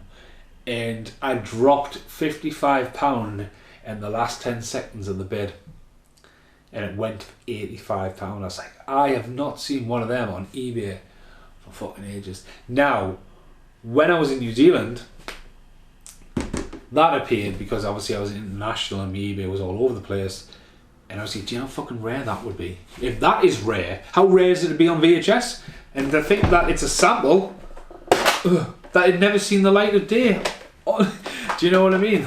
So that was just like, my God. And then there. So I got that really cheap. Really cheap. I bugged the fuck out of Brit while she was at work to order that there and then. It came. I think it cost us about £40 postage. If you cut the other footage, it was about that. It was on eBay for £20. And I was like, are you fucking joking me? Are you fucking joking me? Buy it now. Again, there was 2 on at the time, and the other one went for a lot of money. It is one of Haim's long lost gems. Rewatching it recently, as I've got it on DVD. He's really, really good in it. It's basically, he's playing himself at the minute. He's a bit of a out of prison. He's got a bit of a drug addiction. He basically goes into the woods with his brother-in-law, and they think it's a bear they're going to shoot, and they accidentally shoot a park warden. But then they try to hide the body, and it's living with the guilt, and it's, you know, it's low budget again across the border. But I had that, and that was one of the ones I lost. I lost all my VHSs back in the day, but the DVDs, and just never seen it again. So the push to make this video and waffle, it's been on the cards for months since I actually physically now re-own that. It's not Photoshop, it's there. And I knew it when I did it. I said, I'm going to sit down and I'm going to waffle. I might even jump back to the old video when I'm talking about that, and that could be an outtake, it could be cut in. So there's a couple of bits where I want to jump back to the original video, or waffle there and waffle here, and then put a couple of overlays. But yeah, as a collector of Haim stuff, it's just lost art. But like, looking at where it can go, there's only a fair few I can see making the transition into the next generation. Pray the Roller Boys being the top of the list. Watchers, I think, could get a Blu-ray release. Silver Bullet might see a resurgence, but a lot of these are going to get lost unless somebody comes along and buys the stuff of like the 2 Coreys and that. But will it happen, or will you just have to there? But if you're hunting, hunt. I mean, all I don't think there's any that I don't have that haven't had a physical release. As I said, them ones just there as an example. Moving In, by the way, that's Firstborn. I don't think I've got Secret Admirer on via Blu-ray now. So again, walking around the shops in Barcelona and finding these films and stuff, it's just different. Like, so I'm completely out of breath here. You may even seen the Gremlins. If you've seen the Gremlins, it means I've talked for far too long. My cameras went, need to take a break. But considering the dog looks like it needs to go out the toilet, thank you very much for watching this all the way through this rant. As I say, make sure you check out Lonely Tree Entertainment, because a lot of the stuff has appeared throughout there, or even certain films, like off the top of my head just looking there, Fast Getaways 1 and 2, Last Resort, Dream Machine, Backlot Murders. They have all had their own podcasts where I sit down and I just talk and watch the film Fever Lake. Witness my fear. Watch the Fever Lake podcast for me. Aye. That'll something to put you to sleep. Thank you very much for watching this, and I'll see you in the outtakes. Now who's smiling? Now who's smiling? Now who's smiling? Now who's smiling? Hello and welcome to the outtakes for the epic Corey Haim DVD rant. Now, last year I did the rant for VHS, and I've already probably said this. Literally filmed it, rendered it, uploaded it, released it, and it was welcomed to the Corey Haim fan page on Facebook, run by his mum and Tara and stuff like that, all the different Walking Through the Raindrop pages and stuff like that. And I met some really cool people, talked to a few people, and one night I was trying to multitask on too many different computers and pressed delete, and I deleted 12 videos on YouTube. 6 of them were new, released over the last couple of weeks. 6 were inbound, some were really big, some were a couple of the podcasts. I went, well done, and that was one of them. So hopefully you've enjoyed this video. I haven't filmed it yet. At the moment I'm still positive for COVID, so I'm hoping to film it maybe tomorrow, depending on how I feel, because I really want it fresh, because I know I'll be sitting down and doing a massive rant. And this is totally unplanned. I'm quite shocked about this. I do know when thinking about this, thinking about ahead, that I have done a bit of a rant like this before, but the collection has grown since then. I did it in like early stages of first lockdown. And it is good now and again to sit down and reminisce, and just kind of thinking that maybe I did mention this when I did the VHS, but man, I never thought I would get this, and like I want to open this on camera, because I just nearly just opened it and went, well, I'll just chuck it at the end. But at least with this outtake, that's obviously been filmed before the main video, you know that this is meant to be without malice. I was shocked at how fast this came. If you go back to the Dream Machine VHS video I did, that took ages. And I'm no stranger to waiting on something on the post. When my dad living in New Zealand, when he goes, yeah, it's posted, and it's just like, right. I mean, I've had birthday presents do the whole loop of the world, because they've gone around, and then the Royal Mail, and it's gone back around, and oh, there you go. And this is ridiculously quick. Now this afternoon when this came through the door, Britt was shocked, because Britt ordered this for us. She was at work, I pestered her, without malice. Now the last video I did, shut up. The last video I did with the VHSs, I almost said at that time I was watching Without Malice, and there was meant to be a very quick sequel to it. And there was one on there, and you just don't fucking see this film. You just don't see this fucking film anywhere. Let's have a quick look to see what it is. Oh, it's well packaged. Fucking hell. I mean, alright. I mean, I haven't got COVID to worry about, I've already got it, but yeah, what the fuck. Drugs in the mail. Wow, that's unique.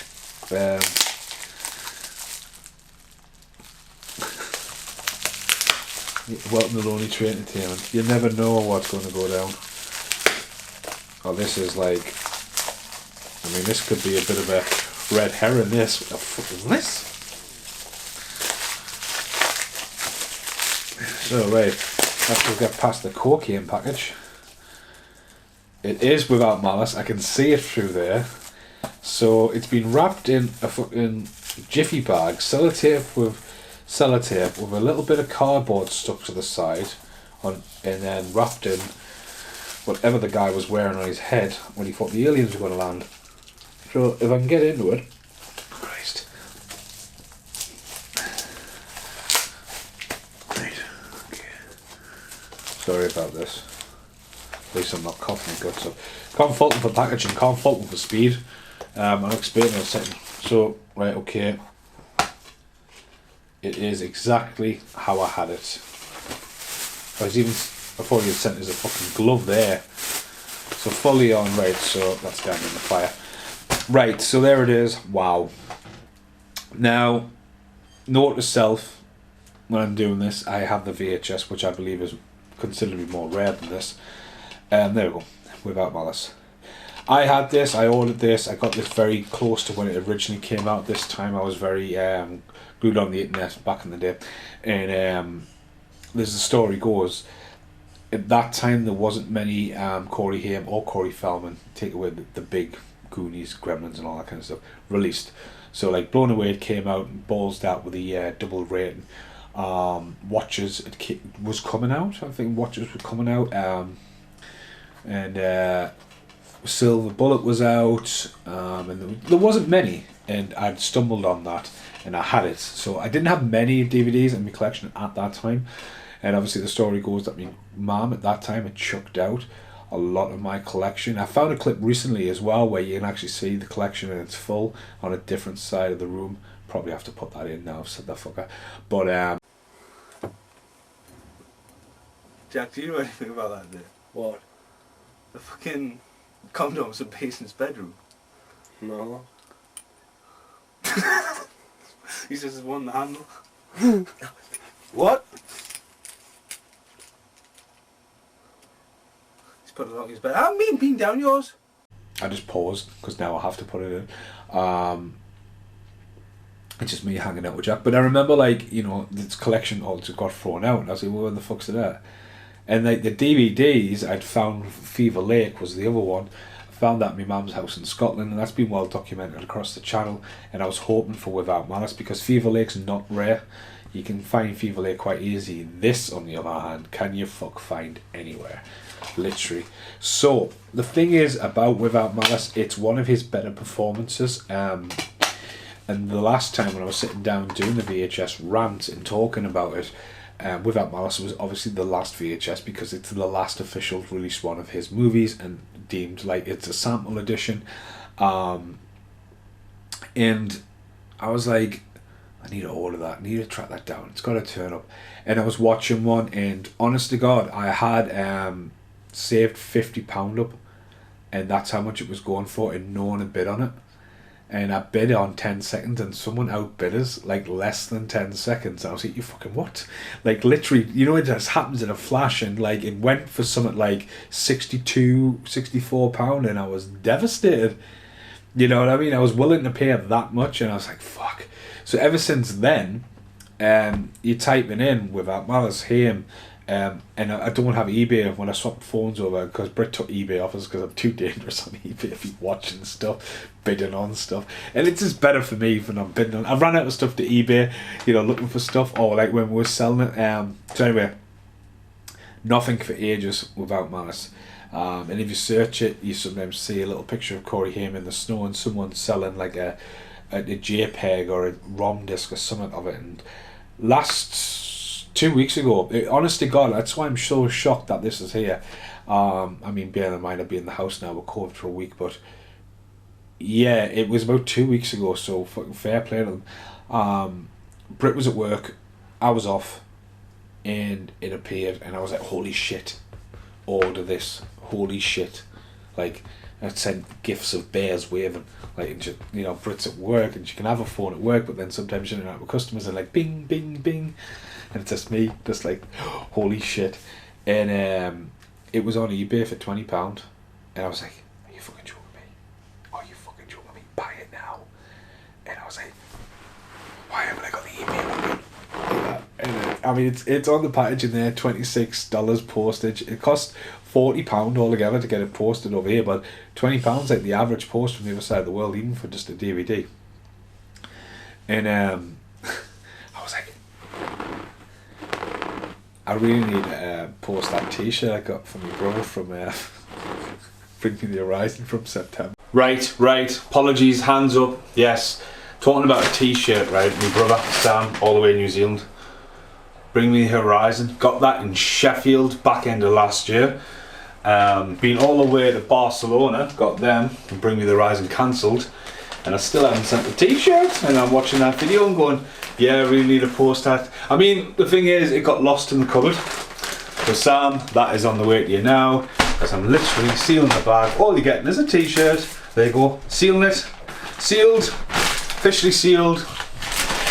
Right, next job, get to the post office. We're getting there. I've just realised I've never posted that. Fuck, sorry Sam. I'll wait till I'm clear of COVID, and then I'll post it there. Anyway, yeah, sorry, I just totally forgot about that t-shirt till I mentioned it. Right, back on that. So all of a sudden I got the thing off Britain and went done. I was like, oh my God. And like, I was, until I've seen it right now, I was a bit dubious. Like, £20, you feel like you've robbed somebody. Now what I didn't say to you is, when I searched it that day, there was two. The one I got for £20 did not have Corey Haim in anywhere in the description. Rule number one. And I think I fucking said that in the last video. If you're searching for Corey Haim stuff, if you type in and it comes up with Corey Haim, that's it. It's always going to bring a nice price tag to it. If you search the movie without his name, that's sometimes you score. And that's what this was. The other version that was on here, which was exactly the same, was £80. And I shit you not, by the time Brit got home, it had sold. So eBay might be even flooded now with Without Malice's, but it was a very limited batch. and this is exactly what I have. To me personally now, this is the one I never lost now, in my own opinion. I might invoice me mum and go, that's the one! Because personally, with, you know, DVDs and stuff like that, boot sales, charity shops, been looking out for that for years. Because I must, it's took us about 10 years to rebuild my collection. I mean, the collection's triple better than it ever was, but the thing about collecting these movies that I've probably ranted on loads about, and the first discovery of actually physically owning these movies, it's all about the hunt. eBay is a different story, you know what I mean? Like, oh, fucking eBay.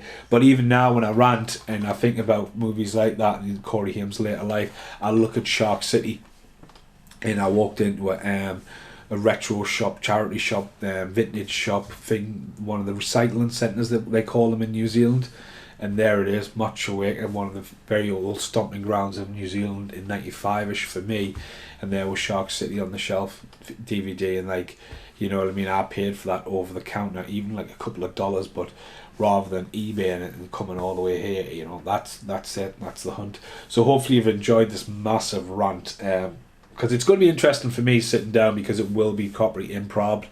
But as I say, like, I'm now going to have to think about notes about stuff I might have to dig out of this fucking thing. But yeah, Without Malice is finally in my collection. So here in the outtakes, since Brit's away, I can just leave everything here. Saying that, I do need the curtain, because like, the other morning, right, the sun's been coming up, right, it's like 4 or 5 o'clock, and like I wake up and I only can describe it as being like a chicken in an oven, like cooking, because it's like the house is up on a hill like Psycho, you know what I mean, and like my bedroom just looks right across the valley, and like the sun just comes above, like Mitch lives on the other side of the valley, and the sun comes above Mitch's house and just starts like beats. So if I don't have a curtain up in the morning, I might regret it. I suppose the curtains are lasting problems, filing all that away. Then tomorrow I've got to be like, get it right. But I don't know, I'm going to think about that tomorrow. Come in and do the overlays. Only if they've got counterparts. So if I'm waffling on and I'm just like, yeah, that film there, I'm not going to bother overlaying the film on its own. Maybe it's just its counterparts. Might make my life a little bit easier tomorrow. Might not. Might make the edit a bit longer. Longer I talk, the more editing I've got to do tomorrow, so well done. And hopefully you can hear as well. Hopefully I've plugged the microphone in, hopefully I've done something right. But now since the dog's chewing the fucking teddy bear behind the camera, next outtake. Hello in the outtakes for the Corey Haim. Now this is something new I'm filming, so I'm going to put it near the end, so not near the end. So I did a lot of notes. And like at this point I haven't went through the original rant and added in the overlays, although I've filmed all the overlays. I haven't got there yet, and in my notes it said Dream Machine, the stuff I needed to pull out the past, so I pulled Dream Machine. Jesus. Hi. What are you doing in the boot? So yeah, there's me going to go in the car, and Abraham's in the boot with some post. Now that's a shortcut, now that's a completely different video, but when I was watching it back and I put it in the notes, I was like, why did I pull that for? And it made no sense, and it was just going to get discarded, because I'm talking about this.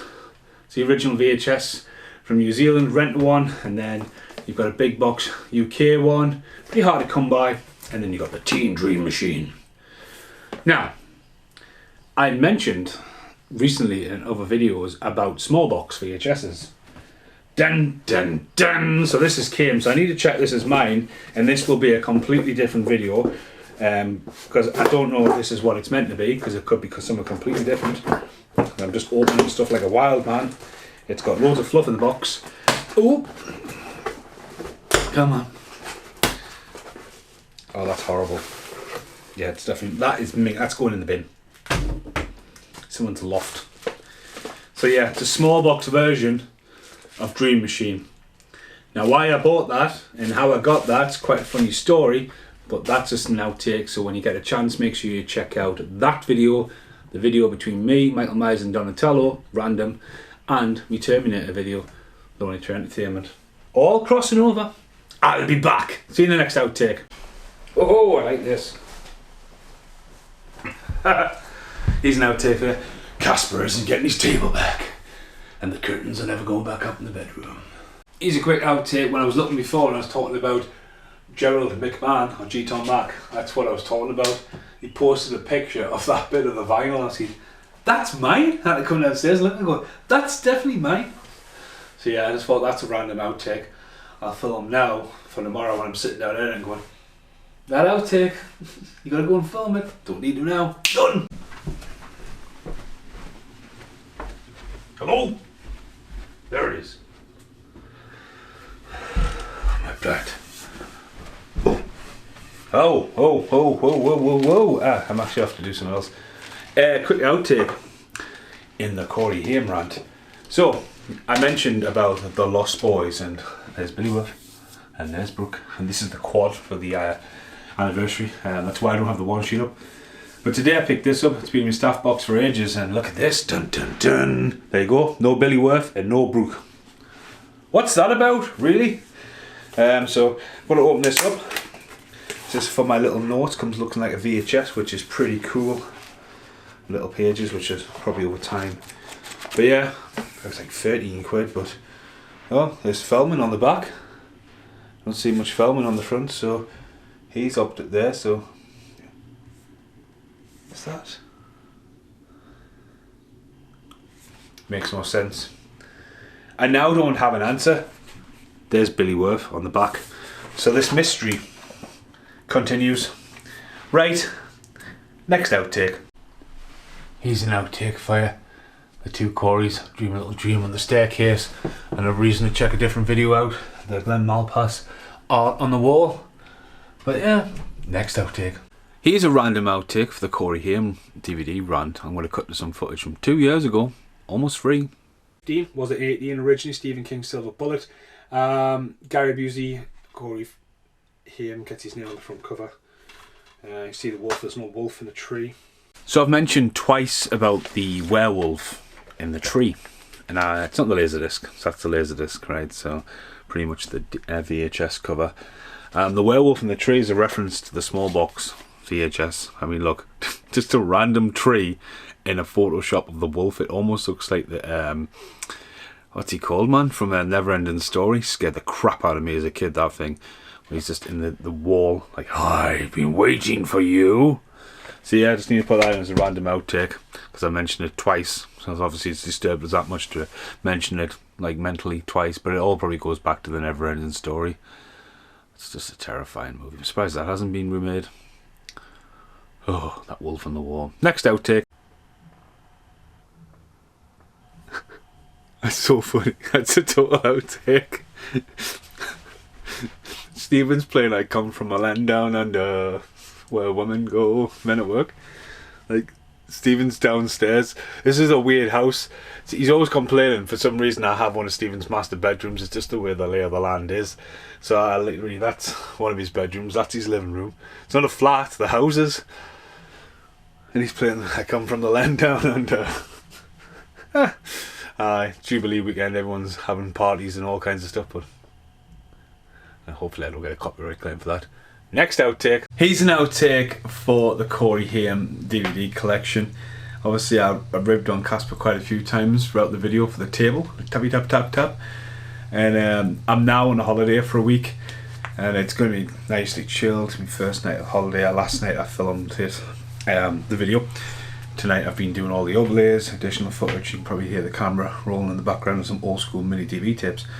I just got a message there saying, have you brought my table back yet? Because it's a stock count on Sunday. And I went, oh no. Now I have to go back to work next Sunday for a late shift into an early. But the problem is, throughout the week, they can stock take the stuff in the back, and it's the main place they need the table. I was like, well, you got two, but...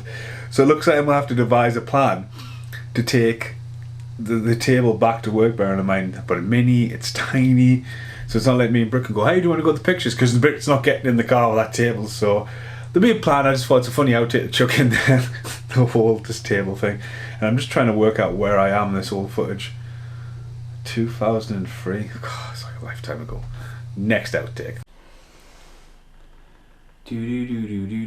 Random outtake. New phone screen.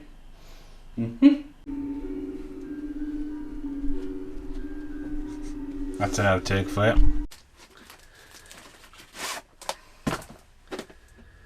Wow. Fucking hell, it's Without Malice on VHS. I've only ever seen this on DVD. It's a big box.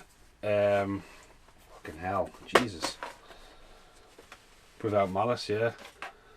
Tape looks absolutely brand new. I mean, this is like, doesn't even look like it's ever been viewed. I mean, it could be a knockoff made with something like that, but no. Fucking hell. Big box thriller, like literally the last end of VHS's. Here's an outtake for you.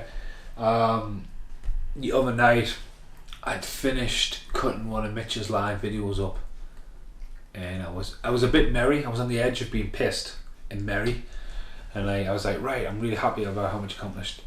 And it was a funny coincidence actually, because I was like, right, I know what I'm going to watch. Because I get to this point where, right, I know I just need to go to bed and put something on that I feel safe, just to go, just like him in the middle of the fucking watching the girl in the pool, just like from afar. And I chose to watch Watches, even though I've been really, really looking forward to reading the book, because like the book's amazing. And my phone buzzed, and like I went, right, I'll look at that when I get to bed. And Britt was like, what do you think? I was like, what do you think? She was like, he's on a series at Comic-Con. I was like, who? She was Michael Ironside. I was like, really? And I just turned to tell you, I was like, well, I was just going to watch Watches. And she was like, what? This is so fucking weird. So yeah.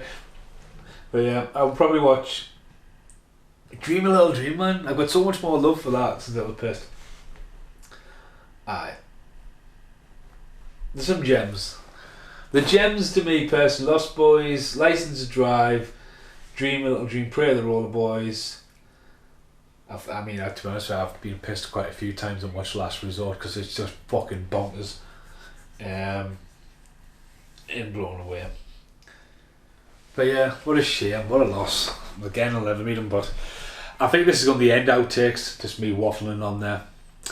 Yeah. Oh, I don't have Batman and Robin on, I probably do, in the attic somewhere, in a box set, I don't know. For now, finally have Without Malice. Goodbye for now.